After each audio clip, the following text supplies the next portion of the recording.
Welcome to this edition of Train for Aptitude. Today we look at the second concept in the problems on time and distance. Let us begin by reading the problem. In a flight of 600 kilometers distance, a plane slowed down due to bad weather.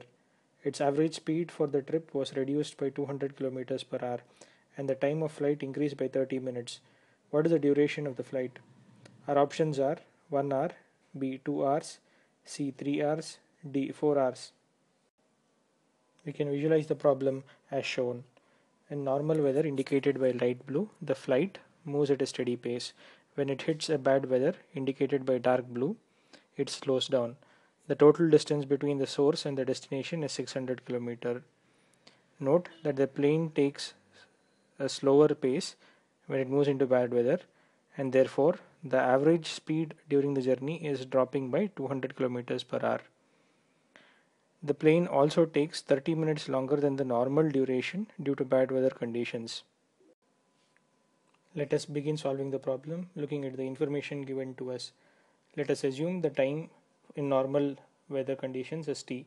Then the time taken to do the journey in bad weather conditions would be t plus half an hour.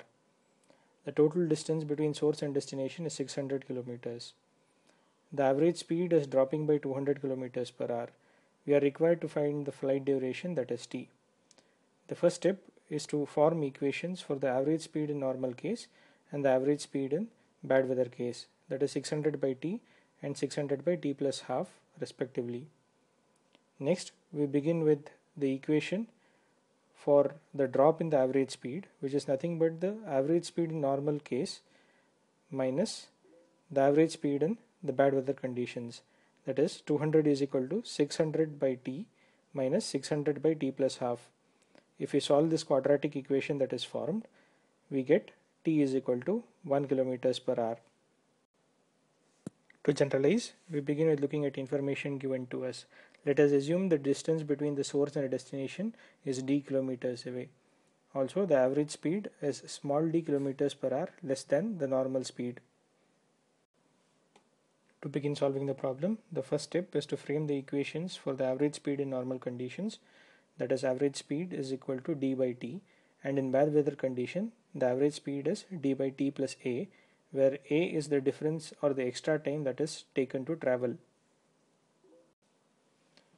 The last step is to form the equation for the delay in the average speed as the speed in the normal case minus the speed in the bad weather case, and then solve the quadratic equation formed for the variable in time t.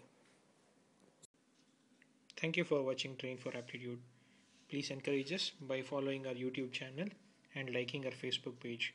You could also check us on our website trainforaptitude.in.